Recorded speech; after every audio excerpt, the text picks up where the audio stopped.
Eh bien bonjour, madame, monsieur, que dit la presse ce matin? Elle est disponible dans les kiosques, c'est la deuxième édition de la revue des grandes unes sur Equinox Télévision, la nouvelle expression par la présidentielle 2018, l'opposition entre coalition et positionnement. C'est le grand titre du journal, parlant donc à quelques heures de la clôture des dépôts de dossiers. Chaque candidat avance seul, mais rien n'exclut l'unité de l'opposition dans le cadre d'une coalition comme l'espèrent encore certains leaders. C'est ce qu'on peut lire dans le dossier de la page 4 à la page 5. Le même journal parle des LECAM, les sessions de plein droit annoncées conformément au code électoral. Le conseil électoral débutera donc les réunions relatives à la présidentielle la semaine prochaine. C'est en page 3 du journal. Le même journal s'intéresse à la décentralisation. 154 cadres et agents. La cérémonie de remise solennelle des parchemins aux lauréats du centre de formation pour l'administration municipale a eu lieu à Bouya, en page 7. Et on s'intéresse aussi à la CAN 2019. Retour d'Accalmie chez Prime Potomac, donc qui est bien entendu la structure, l'entreprise en charge de la construction des différents stades de Cameroun. Donc après un mouvement d'humeur, les fournisseurs ont donc repris du service, c'est ce qu'on peut lire aussi. Et puis avec Achille Mbembe qui réagit également dans le journal ce matin, ainsi que au mois d'octobre prochain, la course aveugle même vers la déflagration se poursuivra. Donc, déclaration où on parle bien sûr de la déclaration de cet historien camerounais qui résiste donc en Afrique du Sud par rapport à la déclaration de la candidature de Paul Biya aussi. C'est en page 3 du journal. La nouvelle expression, le quotidien Mutation qui est disponible parle donc de candidature unique de l'opposition. Le rêve s'éloigne, c'est ce que dit le journal, c'est le grand titre de ce numéro.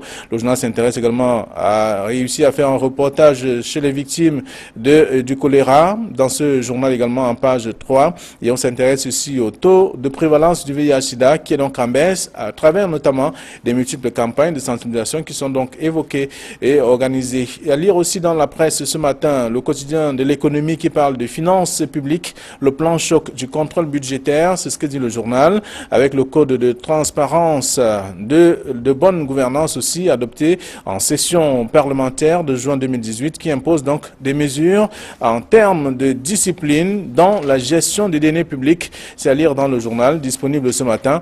Le journal qui parle aussi de la présidentielle. Ambiance à 48 heures de la fin du dépôt des candidatures. C'est ce que dit le numéro disponible dans les kiosques ce matin. D'autres sujets sont aussi à découvrir. Voilà ce que la presse nous propose, celle que nous avons reçue à notre rédaction. Casimir Désiré Tanguy, bonjour. Bonjour Flavien, bonjour Camille, bonjour à tous les téléspectateurs. Je sais qu'ils ont été nombreux à prier pour que je retrouve ma santé. Oui. Je leur suis infiniment reconnaissant et à vous également. Et d'entrée de jeu, vous savez que c'est les vacances. Les vacances, c'est le moment de toutes les activités pour les enfants, toutes sortes d'activités. Les gens voient beaucoup d'accidents de route avec l'insécurité routière qui est toujours là. Mais il y a un phénomène que les gens oublient le plus, c'est les accidents domestiques. C'est-à-dire, vous avez beaucoup d'enfants qui se retrouvent chez vous, à la maison, qui sont à la maison, qui n'ont rien à faire et qui peuvent faire causer d'énormes gaffes. Moi, je sais de quoi je parle parce que j'ai une bonne dizaine d'enfants chez moi en ce moment et j'en suis une des victimes. J'espère qu'on ne va pas vivre le pire. Très bien. J'appelle les uns et les autres à beaucoup de prudence à tous les niveaux. Merci et bon retour. Alors, Camille Nili, bonjour. Bonjour. Bonjour Casimir Désiré Tanguy, heureux de vous revoir sur le plateau de la revue des grandes unes. Bonjour à tous les spectateurs d'Equinox Télévision. Casimir Désiré Tanguy, vous avez parlé des vacances et des enfants, mais vous oubliez un autre travers qui se produit pendant les vacances, c'est justement les abus sexuels sur les enfants. Mais les enfants surtout, que les parents envoient vendre des arachides, des pommes, le folieri. Vous envoyez des petites filles de 12 ans, 13 ans, 14 ans, et parfois qui sont dehors jusqu'à 23 ou 24 ans. Moi, je pense qu'il y a là une sorte de désinvolture de la part des parents d'envoyer leurs enfants à peine adolescentes vendre. Même si certains pensent que les enfants doivent contribuer à la Ce n'est pas de cette manière-là. Moi, je pense que quelque part, c'est de l'exploitation des enfants. Mais moi, je dis envoyer une fillette de 11 ans, 12 ans, vendre le folieri à travers la ville à plusieurs kilomètres. de chez elle. Je ne parle pas des enlèvements, mais surtout des abus sexuels. Vous avez certainement appris, à travers le reportage ce matin d'Equilox Télévision, de cette jeune fille de 11 ans qui a été abusée à Iseka par un conducteur de Venskin qui a dit, bon, tiens, allons, je t'amène. Il y a quelqu'un qui achète toute ta marchandise. Des cas comme cela, on en recense chaque année. Mais je crois que les parents continuent toujours d'envoyer leurs enfants dans les rues à travers les villes. Moi, je pense que c'est quelque chose de très, très dangereux et qui devrait pousser les parents à réfléchir davantage. Il faut sonner la lettre, en tout cas. Bien entendu, à travers ce reportage, on peut comprendre qu'il y a des histoires, des actions, en tout cas, du genre qui sont menées. Donc, plus de prudence, c'est ce que disent d'ailleurs nos invités sur ce plateau. Et les sujets traités par la presse, on parle de la présidentielle 2018, la nouvelle expression qui parle de l'opposition entre coalition et positionnement.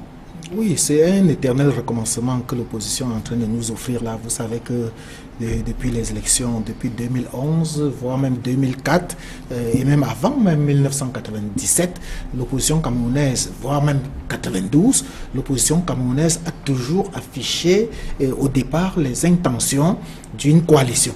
Mais à la fin, c'est une coalition qui s'effrite, c'est une coalition qui vole en éclats et on n'a jamais vécu cette coalition-là.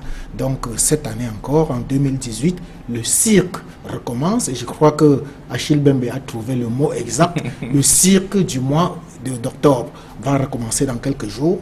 On va toujours vous parler de coalition. Les mêmes candidats qui vous parlent de coalition partent déposer leur candidature. Parce que s'il fallait faire une coalition, je crois qu'il fallait au moins économiser les 30 millions de francs CFA qu'ils sont en train de vouloir déposer avant de vouloir faire la coalition. Il fallait déjà commencer par là, il fallait déjà s'entendre avant de déposer les candidatures. Mais tel n'est pas le cas. Vous avez vu, Maître Akeremouna a déjà déposé sa candidature, Maurice Kamto a déjà déposé la sienne, Cabral Libi n'a pas encore déposé la sienne tout simplement parce qu'il y a un problème au niveau de la collecte des 30 millions de francs CFA. Mais je suis sûr que dans les 48 heures qui suivent, il va le faire. Il manque un autre poids lourd qui s'appelle... Est-ce que c'est pas un jeu en fait? C'est pas... Permis que je termine cette ronde-là. Cabral Libi est en train de... Cabral Libi ne s'attend pas à être nécessairement élu président de la République. Il faut bien comprendre cela. Mais il a posé un acte, il a au moins appelé les Camerounais à s'inscrire massivement. Même si le chiffre de 11 millions d'électeurs n'a pas été atteint, je crois qu'il a quand même posé sa pierre, il a quand même apporté sa pierre à l'édifice de ce Cameroun et c'est vraiment tout à son avantage. Maintenant, il faudrait qu'il concrétise cela en déposant effectivement sa candidature. Et je disais, il y a un autre poids lourd qui manque. Il s'agit de Joshua aussi, le candidat du SDF, qui est en ce moment en villégiature. Excusez-moi le mot. Il est en villégiature entre les États-Unis, la Belgique, la France. C'est pas pour la villégiature. Non, moi je pèse suffisamment mes mots parce que les élections se passent au Cameroun. C'est pas à l'extérieur. Il est vrai qu'il y a quand même... On peut aller chercher la ressource également du côté de l'Hexagone. C'est extrêmement interdit d'aller prendre les financements à l'extérieur.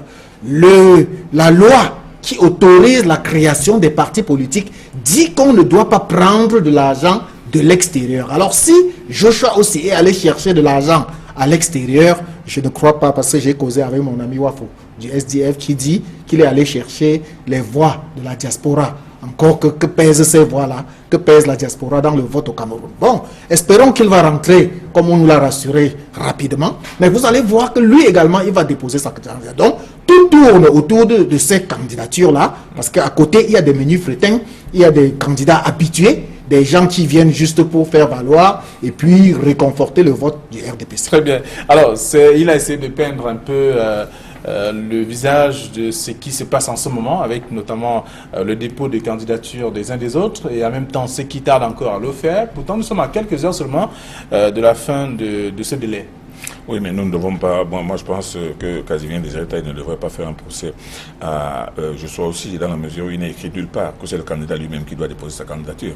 Vous avez vu Paul Biya, c'est le DCC Mvondoyolo qui a déposé la sienne, et tous les autres... Akeremouna a fait déposer le sien par donc ça ne veut pas dire que... Je veux donc dire que le candidat ne doit pas nécessairement... Vous voulez parler de Maurice Kamto. Aller déposer la candidature. Non.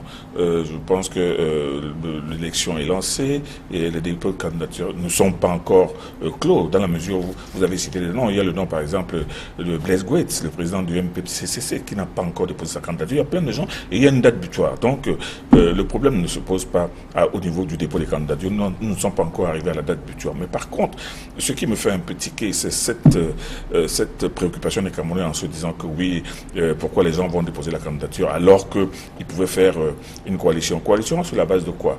Il faut d'abord que les gens comprennent que la personne qui veut faire la coalition avait d'abord les moyens de postuler ce poste.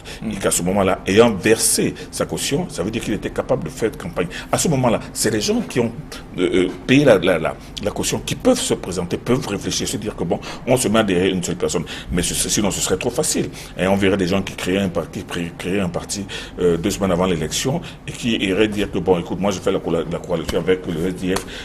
Les gens arrivent, on verrait des tas de partis venir s'accrocher aux partis, eux qui ont déposé les 30 millions. Non, il faut d'abord que les partis déposent leur caution, que tout le monde, qu'on sache que bon, tel s'est présenté. À ce moment-là, on peut commencer à parler de coalition. Mais il va y avoir quand même un problème de leadership. Qui sera président? Le leadership, mais c'est pour cela que moi je dis donc ce leadership peut être discuté entre les personnes qui éventuellement pourraient penser à une coalition. Alors, mais quelqu'un qui a déposé ses 30 millions, oui, lui également a déposé 30 millions, voilà.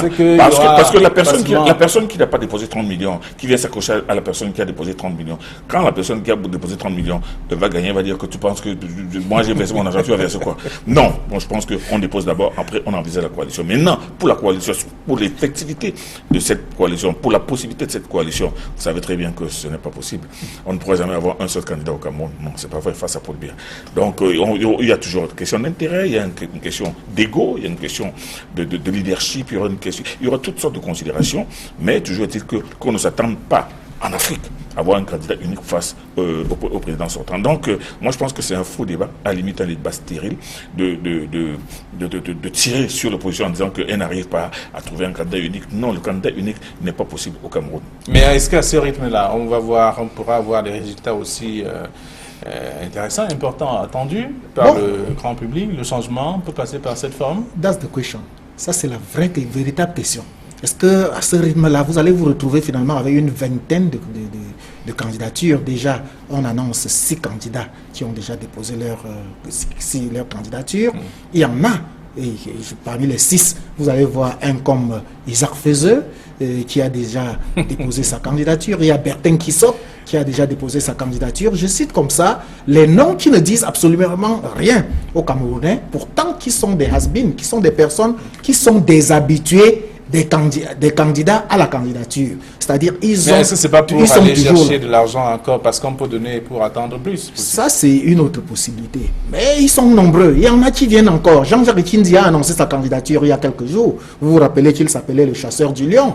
Il y a même Garga Amanadi qui arrive. Et n'oubliez pas que les Ndamjoya et autres vont encore arriver en dehors de Bello Bouba Maïgari, dans une moindre mesure, parce que vous savez que Bello Bouba Maïgari a toujours annoncé qu'il est officiellement en soutien à Paul Biya. Même si les autres années, il a été candidat, et vous allez voir que parmi toutes ces candidatures, à la veille des élections, il y en aura qui vont se retirer purement et simplement et vous dire qu'ils votent en faveur de Paul Biya. C'est un jeu de positionnement et rien de plus. Donc, et lorsque vous le dites, on pense bien entendu à Marcel Yondo qui... Et Marcel Yondo n'est pas seul. Voilà. Il y a d'autres candidats, il y a d'autres présidents des partis, mais la majorité de ces partis, c'est des partis politiques dont les membres ne peuvent pas remplir notre studio aussi. Donc l'ensemble des membres de leur parti, ils sont nombreux. Justin Aimé Fougoum, le MLDC de Marcel Yondo et tous les autres candidats, tous les autres petits partis politiques qui ont été créés, parce que vous savez que le Cameroun a environ 300 partis politiques. Et parmi les 300 partis politiques, vous compterez à peine une bonne dizaine de partis politiques qui peuvent faire un meeting digne de ce nom, qui peuvent rassembler les Camerounais. Donc, je dis dans l'ensemble, c'est un jeu de positionnement qui ne dit pas son nom. Chacun veut s'aligner derrière le candidat du meilleur risque, comme vous le savez, parce que ça a été annoncé. Souvenez-vous que chaque fois que Paul Biya est candidat, il trouve un slogan. Il était d'abord le candidat des grandes ambitions en 2004, le candidat des grandes réalisations en 2011, Et en on 2018, attend la formule n'est pas la encore formule de 2018. Peut-être ce sera le candidat des grands chantiers. Parce que vous savez que de part et d'autre, quelques chantiers sont annoncés et on se demande bien si ces chantiers vont être achevés pendant son futur septennat. Parce que nul doute que tout ce jeu-là, on aboutit au seul et même résultat. Biya sera réélu. Et c'est pour ça que les élections ne disent plus pratiquement rien aux Camerounais, parce que le résultat est connu d'avance. Très bien. Alors, lorsqu'on a fini de faire le tour de la nouvelle expression avec quelques sujets qui sont évoqués, le traitement qui est réservé par cette actualité, par le journal, c'est tout un dossier. Il y a Mutation qui parle de ce rêve qui s'éloigne, parlant de la candidature unique de l'opposition. Mais c'est un véritable rêve. La candidature unique de l'opposition est impossible.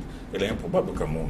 C'est-à-dire qu'il ne faut pas rêver. Parce que, imaginez entre jours, soit Kermina, Kamto et un ou deux autres qui s'allient pour être sous la bannière d'un seul nom. C'est pas possible. Chacun veut être président. Mais Casimir des États-Unis, vous avez parlé tout à l'heure des partis qui sont en réalité liés au RDPC par des accords. Hein, vous avez cité même si c'est des accords qui n'existent pas, hein, parce que la majorité, les MLDC et autres, moi je parle des partis alliés tels que l'UNDP, le FSNC, et ça c'est des partis qui ne se présenteront jamais, hein, puisque eux, ils sont alliés alliés au RDPC et ils sont même dans le gouvernement. Mais moi, il y a certains partis qui sont en train de se présenter, mais ne soyez pas surpris que pendant la campagne, qui décident d'accorder leur voix, de demander à leurs militants de voter pour Paul Biya. Bon, c'est tout comme, mais moi le cas le plus spectaculaire pour moi, c'est le cas de l'UPC. L'UPC qui est fidèle à son image de crabe.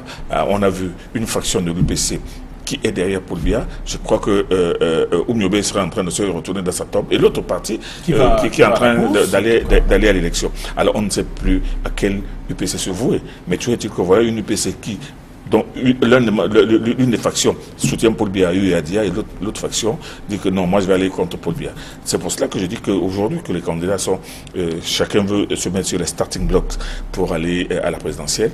On n'a qu'à observer, on verra bien, mais toujours est-il que candidature unique, non. Personne n'y croit. Même ceux qui en parlent, personne n'y croit. Pour Joshua aussi, par exemple, l'opposition n'a pas nécessairement besoin d'une coalition pour gagner la présidentielle, c'est ce qu'il dit.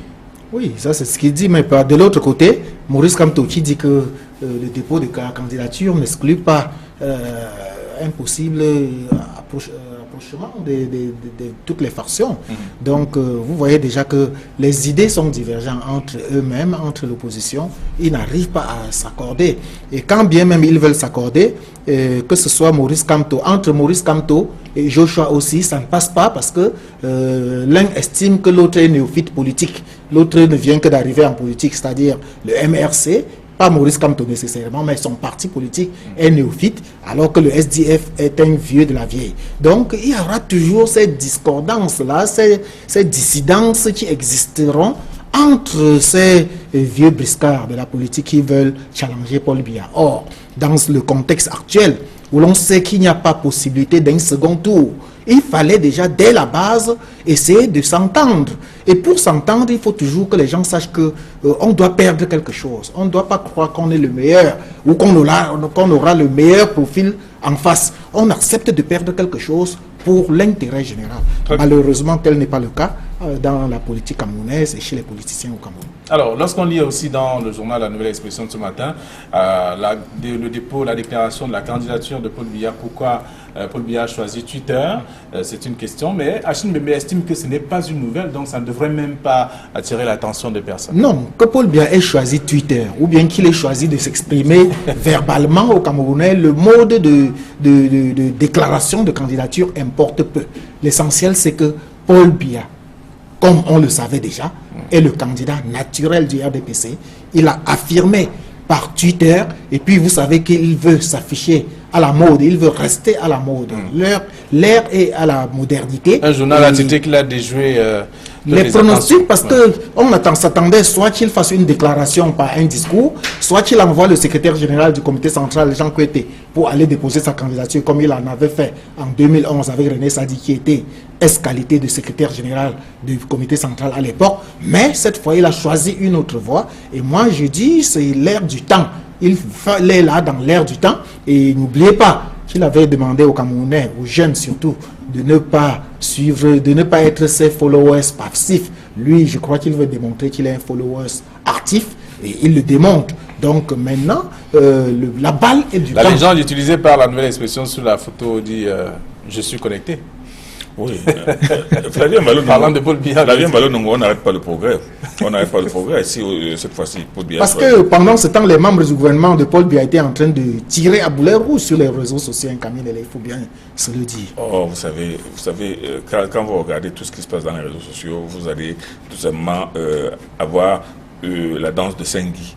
Non, Paul Biya, en décidant de passer par Twitter, c'est quelque chose de nouveau, d'inédit, mais seulement il faut que ce Twitter, Paul Biya continue à l'entretenir. Il ne faudrait pas qu'il se limite seulement à l'utiliser au moment où il annonce l'élection. Il faudrait qu'après ça, que les Camerounais puissent avoir accès aux décisions, aux démarches intellectuelles, aux projets et aux réalisations de Paul Biya à travers Twitter. Il ne faudrait pas que le Twitter se limite uniquement à l'annonce de la présidentielle. Bon, maintenant, pour le reste, vous savez très bien que même pendant la campagne, ce n'est pas Paul Biya qui va sillonner le Cameroun pour faire sa campagne électorale. Il y aura certainement un discours de campagne, ça va s'ouvrir quelque part. Bon, une fois on a vu, ça a été à Monatélé, l'autre fois ça a été... Mais cette fois-ci, Paul Biya fera un premier message de campagne et par la suite, ce sont les... On les appelle comment? Les délégués... les membres du comité... Non, c'est ceux qui sont chargés des activités du RDPC dans les régions et dans les départements. Les coordonnateurs régionaux et départementaux. Voilà. C'est eux qui vont continuer les campagnes et les meetings. Paul Biya, un seul meeting lui suffira. Pendant que les autres, les Camto et autres aussi vont s'époumoner à courir à travers tout le Cameroun. Il faut comprendre que la méthode Biya est une méthode tout simplement particulière. Donc, que les gens s'émeuvent du fait que Paul Biya a utilisé Twitter, il faut que les gens restent connectés sur ce Twitter. À ce moment-là, on verra si vraiment le président demeure jeune et demeure connecté. Alors, dans les commentaires, après la déclaration de la candidature de Paul Biya à travers le réseau social, il n'y a que plusieurs membres du gouvernement et il y a également créé leur compte Twitter aussi. Oui. C'est ce qui s'est dit. Ne sortons pas de ce sujet sans évoquer la véritable difficulté de cette élection. C'est-à-dire, est-ce qu'il y aura effectivement élection dans les deux régions, nord-ouest et sud-ouest, qui sont actuellement en crise? Est-ce que Elekam aura la capacité de mobiliser? Parce que moi, et ce que vous ne savez peut-être pas, moi j'ai été membre de l'ONEL, c'est l'ONEL qui est devenu Elekam. J'ai été président du bureau de vote, parce que je croyais que c'était un organe entièrement libéral et libre qui pouvait organiser les élections. Je me suis affilié et on m'a confié la gestion de certains bureaux de vote. Maintenant, c'est Elekam qui le fait. Est-ce que Elekam aura la capacité de gérer les élections au Cameroun? Alors, le journal annonce que les sessions de plein droit annoncées commencent bien entendu bientôt. Voilà, puisque justement, selon l'article 19 du Code électoral, l'Elekam doit se réunir en session de plein droit tous les 15 jours que le conseil électoral, que le corps électoral est convoqué. Ils annoncent qu'ils vont commencer ça dès la semaine prochaine. Est-ce qu'ils vont réussir à réunir le matériel d'abord qu'il faut? Parce que nous savons que l'Elekam est en crise en ce moment. Il y a la crise du matériel, il y a la crise du personnel, il y a toutes sortes de crises qui sévissent au sein de l'Elekam. Et ça nous laisse un peu sur notre faim quant à cette élection présidentielle qui risque de ne pas avoir lieu dans tous les 10 régions. Casimir Désiré Taïné, moi j'ai l'impression que vous oubliez que c'est l'élection présidentielle, c'est l'élection de Paul Biya. Et moi je pense qu'il va mettre tous les moyens pour que cette élection se tienne. C'est l'élection de Paul Biya. Quitte à ce qu'il soit élu dans une région sur 10. Non, parce que non, quand vous conditionnez la validité de l'élection sur le contexte des régions du sud-ouest et du nord-ouest, c'est vrai, la préoccupation est légitime, mais vous savez très bien qu'il y a plusieurs manières de contourner cette préoccupation. On peut toujours délocaliser les bureaux de vote. On peut, et puis n'oubliez pas qu'on a encore 3 mois. Donc d'ici 3 mois, les choses peuvent s'arranger et ces régions-là pourraient retrouver un semblant de calme. Mais toujours est-il qu'avec le président de la République, en prenant cette décision d'organiser cette élection dans les 3 mois, il sait sur quoi il compte. Et Elekam, vous le voyez, vous dites qu'Elekam est en train d'appeler les sessions de plein droit, ce qui n'était pas le cas avec l'ONEL. Ça veut dire qu'il y a quelque chose de nouveau. Ça veut dire qu'il y a de nouvelles dispositions. Il y a une disposition beaucoup plus moderne et beaucoup plus certainement proactive qui sont en train de vouloir être mises sur pied pour que cette élection présidentielle se passe dans les meilleures conditions. Très bien. Alors, parlons de toute autre chose à présent, notamment du choléra qui fait des victimes déjà. À Yaoundé, on a parlé d'un mois, d'une quarantaine de personnes déjà sous traitement. On comprend que ça reste un véritable problème de santé publique. C'est un langage de médecin. Oui, le choléra, c'est une maladie de la honte. C'est la maladie de la saleté. Flavien, il ne faut pas avoir peur des mots. C'est la maladie de l'eau sale. C'est la maladie de notre environnement. Et c'est curieux qu'au Cameroun, en 2018, on soit encore en train de souffrir du choléra. Actuellement, on parle de 2 régions qui sont atteintes, l'extrême nord et le centre. Le centre, c'est-à-dire Yaoundé, la capitale même, est attaquée par le choléra. Et vous allez voir que malgré qu'on est en train de le dire, passez un peu dans les marchés, vous allez voir que les vivres frais, les fruits et autres se vendent à même le sol. On fait le marché sur la route. À côté, il y a des ordures ménagères qui menacent. Le ministre de la Santé a rappelé les méthodes d'hygiène quand même, qu'il faut entretenir, bien nettoyer les fruits avant de les consommer. Ce n'est pas le ministre qui rappelle les méthodes de la santé, les méthodes de propreté. C'est des méthodes connues. Mais qui respecte ces méthodes-là? Même les médecins, ils sont en train de faire des vastes campagnes pour expliquer ceci ou cela. Mais qu'est-ce que ça donne sur le terrain? Il faudrait que chacun sache se prendre en main. Et puis que le gouvernement prenne ses responsabilités, Flavien. Moi, il y a des années, quand moi j'ai vu des bornes fontaines au Cameroun. Combien de bornes fontaines y a-t-il encore dans ce pays? Faites un tour dans les villes. Au lieu d'augmenter les bornes fontaines, on a plutôt complètement annulé les bornes fontaines. Parce que tout ça, il faut avoir la possibilité d'avoir l'eau potable. Si on ne peut pas avoir de l'eau potable, comment est-ce qu'on ne doit pas attraper le choléra à longueur de journée? Si on doit vendre les fruits à même le sol, dans la boue, dans la poussière, comment est-ce qu'on ne doit pas attraper le choléra? Et tout cela au nez des forces de maintien de l'ordre, des autorités municipales, qui avaient pourtant le devoir d'encadrer les populations, de mettre des hôtels, de construire les marchés et de mettre tous les équipements qu'il faut pour qu'on ne soit plus en train de parler de choléra en plein 2018. Alors, vous êtes d'avis avec Casimir qui estime que c'est la maladie de la honte? C'est la maladie de la saleté, c'est la maladie de la honte. Mais vous savez, moi je pense que cette histoire d'alarmisme qui est lancée dans les journaux par le ministre de la Santé, qui lui-même est incapable d'assumer toutes ces véritables missions. Moi j'ai l'impression qu'il a créé ce buzz pour qu'on parle de lui et pour qu'on donne l'impression qu'il y a quelque chose de préoccupant. Est-ce qu'on peut parler d'épidémie quand on dit qu'il y a eu 1 mort là-bas, 2 morts là-bas? C'est une épidémie ça, hein?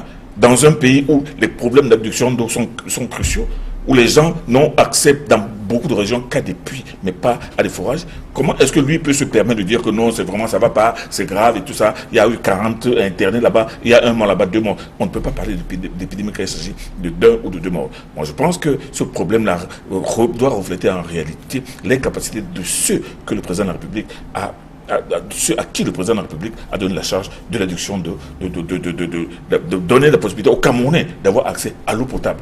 Mais quand on parle de l'extrême nord, combien de régions reçoivent l'eau effectivement par le distributeur national? Il faut qu'on encourage les municipalités à créer des forages et des bornes fontaines. Et même, le ministère de l'eau sert à quoi? Cette structure qui est chargée de la distribution de l'eau, dont on vient de reconduire le contrat pour les 10 années à venir, alors que pendant la première tranche a été incapable de remplir ses missions. Vous pensez qu'on doit s'apprendre à qui? Le ministre Mama Fouda est en train de vouloir faire créer le buzz et donner l'impression que le Cameroun a besoin d'aide une fois de plus. Vous parlez de Mama Fouda alors que tout ce que Mama Fouda fait, malgré tout ce que nous décrions là, Mama Fouda y est, il reste. Moi je crois que ça devait dire, j'y suis. La première des choses, qu'est-ce qu'il doit faire? Il a quand même descendu. Il a démontré ses limites à tous les niveaux. De prendre des dispositions. La seule chose par laquelle il s'est rendu célèbre, c'est le nombre de cambriolages qu'il y a eu dans son domicile, les centaines de millions qui ont été volés dans ses plafonds. Moi je pense que... Sans oublier les Komatekel et autres... Donc moi je pense que on devrait régler les problèmes d'adduction d'eau. Mais quand on le dit, ça veut dire que les Camerounais sont sales. C'est lui qui apprend aux Camerounais à se laver les mains. Parce que moi je suis curieux quand il dit oui, il faut vous laver les mains, il faut laver les mains. Comme s'il donne un cours professoral à tous les Camerounais d'apprendre à se laver les mains. Non mais écoutez, c'est indécent. Hein?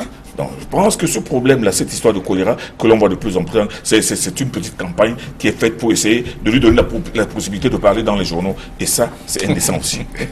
En tout cas, je vous invite à lire tous ces sujets dans la plupart des tabloïds qui ont évoqué le cas du choléra, déjà avec 1 mort et plusieurs personnes donc internées en ce moment, ce soir, à la suite de la découverte du choléra à Yaoundé et même dans le Septentrion. À lire également dans la presse ce matin, on parle de la CAN 2019 avec un retour d'accalmie chez Prime Potomac. Donc on sait qu'il y a eu, c'est la structure qui est chargée de mettre en place des infrastructures sportives. Aujourd'hui, on observe qu'il y a eu des arrêts de chantier, mais finalement, il y a reprise, même si ça va au rythme de la tortue. Oui, vous savez que Prime Potomac a crevé l'écran tous ces derniers jours avec Prime Potomac, comme vous l'avez dit. C'est l'entreprise chargée de réaliser la majorité des stades au Cameroun pour abriter la CAN 2019. Et cette entreprise-là a donc crevé l'écran ces derniers jours avec les grèves à répétition, les interruptions de chantier de gauche à droite. Et que lorsque nous voyons qu'il y a un peu d'accalmie qui revient chez cette entreprise, ça nous donne un peu de sourire, mais espérons que ça va durer longtemps parce que nous avons toujours des inquiétudes quant à l'organisation de la CAN 2019. J'ai eu la chance d'aller à Bafoussam ces derniers jours où on dit que la ville est en chantier. Pratiquement, je n'ai pas vu les grands chantiers qu'on annonce du côté de Bafoussam. Les chantiers sont à peine à 15%, même si certains annoncent à 40%. Je dis à peine à 15%. Et quand vous parlez de 15%, ça veut dire quoi? Ça veut dire qu'on a à peine fait les terrassements sur le terrain, on a déguerpi quelques gens de gauche à droite, mais en réalité, on n'a pratiquement rien commencé. Donc, on estime plutôt que c'est un langage politique. Et quand nous voyons, quand nous sortons d'une Coupe du Monde en Russie, nous voyons le niveau de préparation et d'organisation de cette Coupe du Monde. On a envie de voir ça aussi chez nous avec de belles pelouses, de beaux stades, de belles rues et des hôtels. Bien, on n'a pas, figurez-vous, contrairement à la Coupe du Monde de Brésil dernièrement, où on avait dit qu'on a englouti de l'argent alors qu'il pouvait servir ce pays. En 2010, lorsque la Coupe du Monde a été organisée en Afrique du Sud, on a dit que c'était une coupe uniquement des vuvuzelas et rien d'autre. Voilà une Coupe du Monde qui vient d'être organisée en Russie, où on n'a pas entendu un moindre couac, ni pour les organisateurs, ni au niveau de l'hébergement, ou du transport, ou des stades. Nous avons aussi envie de voir ça à la CAN 2019 ici au Cameroun. Donc espérons que, comme il y a un peu d'accalmie chez Prime Potomac, ça va durer longtemps et ils vont effectivement réaliser les stades et les infrastructures pour lesquelles on les attend. Il y a des routes, il y a des formations sanitaires approximatives, en tout cas à ces différents stades aussi qui sont encore en mauvais état. Beaucoup plus les routes. On parle de Prime et la commission, notre commission en tout cas de la FIFA viendra bientôt. Quelques 3 semaines. Viendra bientôt au Cameroun pour une autre visite de ces différentes infrastructures. Oui, Prime Potomac a repris du travail parce qu'on lui a donné de l'argent. Parce que le véritable problème avec les employés, avec les ouvriers de Prime Potomac, c'est qu'ils n'étaient pas payés. Et Prime Potomac disait que moi, je ne suis pas payé. Donc, si je ne suis pas payé, je ne peux pas vous payer. Alors, comment on a en droit de se demander comment une organisation comme celle-là, pour laquelle le président s'est engagé à livrer les chantiers le jour dit, et qu'aujourd'hui, les gens rechignent encore à donner de l'argent pour que les travaux avancent, on peut se poser des questions. Alors, cette mission de la CAF va sûrement découvrir qu'il y a encore beaucoup de choses à revoir. Bien entendu. Et c'est là où le risque, moi je pense que le Cameroun court le risque de se voir souffler l'organisation de cette Coupe d'Afrique. Parce qu'on est à 11 mois du démarrage. Et la dernière visite de la CAF va se situer au mois de décembre. Pour qu'on soit à 6 mois. À 6 mois, vous pensez que d'ici le mois de décembre, on aura réhabilité les routes, toutes les routes, tous les espaces qui ont été cassés à Douala pour construire des routes qui vont mener à Yassa. On aura le temps de le faire. L'hôpital général de Douala, qui est un hôpital de référence, n'a pas de route. Que l'on passe par Cité de Palmier ou bien pour Bonamous, a dit il n'y a pas de route d'accès. Pourtant, c'est l'un des hôpitaux sur lesquels on compte pour regarder dans la ville de Douala, ici le petit stade d'Aqua, ici le petit stade d'entraînement Aqua, qui est en chantier depuis plus d'1 an. Et qui n'avance pas. Qui n'avance pas. C'est pratiquement figé. Vous pensez que ces gens-là... Non, vraiment, nous ne voulons pas donner l'impression d'être pessimistes, mais les choses n'avancent pas du tout. Très bien. Parce que, curieusement, il n'y a pas d'argent. Et pourquoi n'y a-t-il pas d'argent? Alors que le petit Gabon, ici à côté, a pu organiser une CAN sans problème, nous, le Grand Cameroun, on est encore en train de se disputer entre les infrastructures routières, hôtelières et sportives. Non, on est encore en train de sortir sur les taux de réalisation de 15%. 15%. À 11 mois. C'est un langage politique. Merci à vous, chers messieurs, d'être venus commenter ces différents sujets. Nous laissons le soin, en tout cas aux lecteurs, d'aller découvrir ce que la presse propose concernant ces sujets également. La presse est donc dans les kiosques. Demain, nous serons encore sur ce plateau avec d'autres invités pour commenter l'actualité traitée par la presse. Bonne journée à vous. Bonne journée à tous. Merci.